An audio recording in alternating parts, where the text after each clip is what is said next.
Hello guys, welcome back sa ating channel, Unified Grand Central Station Update, March 15, 2024. Ito po muli, si Skywalk TV. Ito ang ating pinaka-latest update. Ito po yung pinaka-ground shot natin dito po sa may common station. Ito po yung MRT 7 na ginagawa na po ngayon.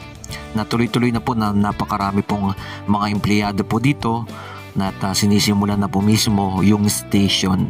Yan ang ating mga good news dito po sa may EDSA, SM North and Trinoma, na dalawang malalaking mall na nandito na napapagitnaan itong common station.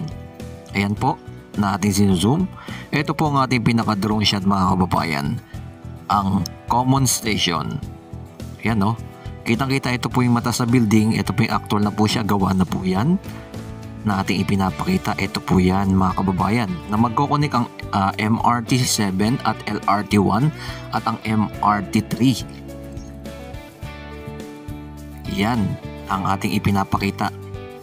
At itong common station ay tuloy-tuloy po natin ina-update upang mabigyan kayo ng mga impormasyon at mga latest na kaganapan dito. Mismo gawa na po yung station at ang loob at nakakonect na po dito sa may mataas na building na to, itong common station. At naka-ready na rin po yung Ayala Mall na nakakonect na po yung Trinoma.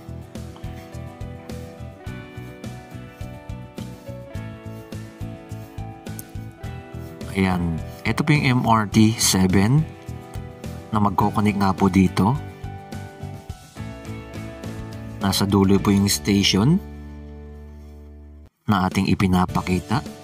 Salamat sa mga nag-like, nag-share at nag-follow ng ating pinaka-latest update, at tuloy-tuloy po ang ating pag-update natin dito mga kababayan. Sa ating mga bagong pasok, huwag kalimutan mag-like, mag-share at mag-comment kung ano po masabi niyo po dito sa ating pinaka-latest update. Ayan, konti lang po ang ipapakita natin yung mga nagtatrabaho po dito sa may LRT1 extension. Dahil alam naman po natin ang LRT1 extension ay by December ay magagamit na po mula dyan sa may Baclaran at Redemptoris to SM Sukat naman po mga kababayan.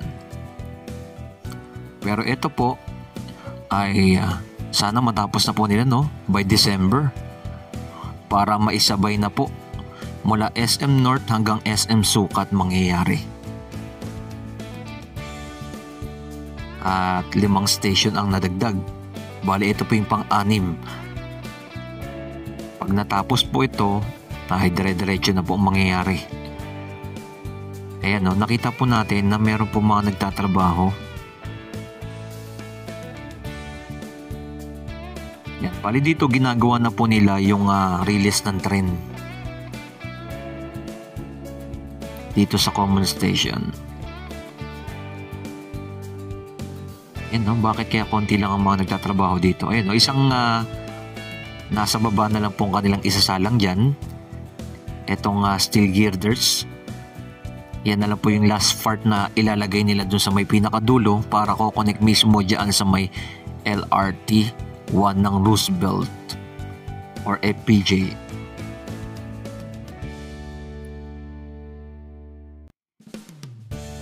Station. Itong right side na dire-diretso po yan going to Monumento, Balintawak, and connect na po sa NLEX. At may daanan niya papuntang sa Handaan, Nabotas. Yan po. Itong left side naman ay going to Cubao, Makati, Alabang, Guadalupe. Dire-diretso po yan. Papunta na po ng SLEX naman po. Ayan, dinire-diretso po natin, papakita po natin sa inyo. Ayan, meron pong nakita tayong dalawang nagtatrabaho sa bandang unahan. Ito na po yung pinaka last part na magkoconnect po dito sa may LRT 1 na mangyayari.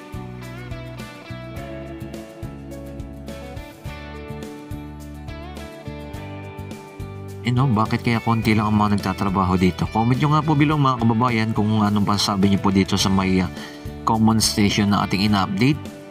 Bakit konti lang ang mga gumagawa? Sana kung medyo marami-rami ay tuloy na po sanang matapos tong station. Sayang na sana'y ma-connect na po mula SM North at magamit na po ng ating mga kababayan. Sana'y gawin na po nila ng mas mabilis para connect na po mismo dyan sa may station.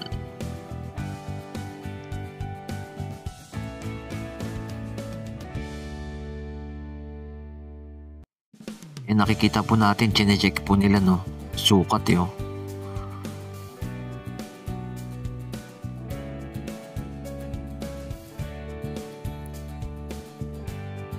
Di pa po natin alam kung kailan po ito matatapos ang common station. Pero nakikita na natin na dumadaan na po dyan sa ilalim yung MRT3.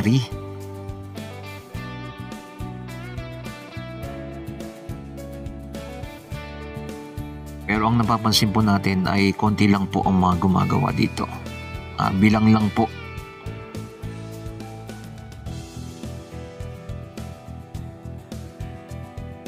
Yan, bakit kaya?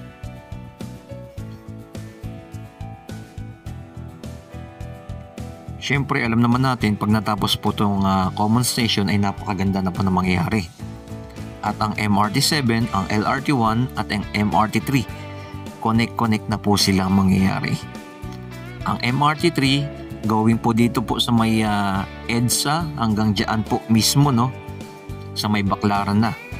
At itong LRT1 ay mula dito sa may SM North hanggang connect po dyan sa SM Sukat naman po.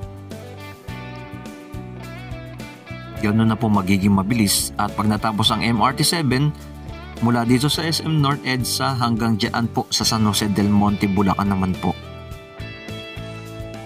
Yan po ang ating inaabangan sa mga hinaharap na mapapabilis po. Ngayon ang bandang dulo, yung konti na lang po, last part na lang po ang kukonekta po dito sa may LRT1. Yan, muli po maraming salamat sa mga nag-like, nag-share at nag-follow ng ating pinaka-latest update at tuloy-tuloy po ang ating pag-update dito sa common station, ang LRT1 at ang MRT7 ang subway. Yan ang ating mga ina-update upang mabigyan kayo ng mga impormasyon na ito pag natapos ay napakalaking ginhawa sa ating mga kababayan na hindi na mahirapan na pumunta mula South and North Luzon. Ganun ang mangyayari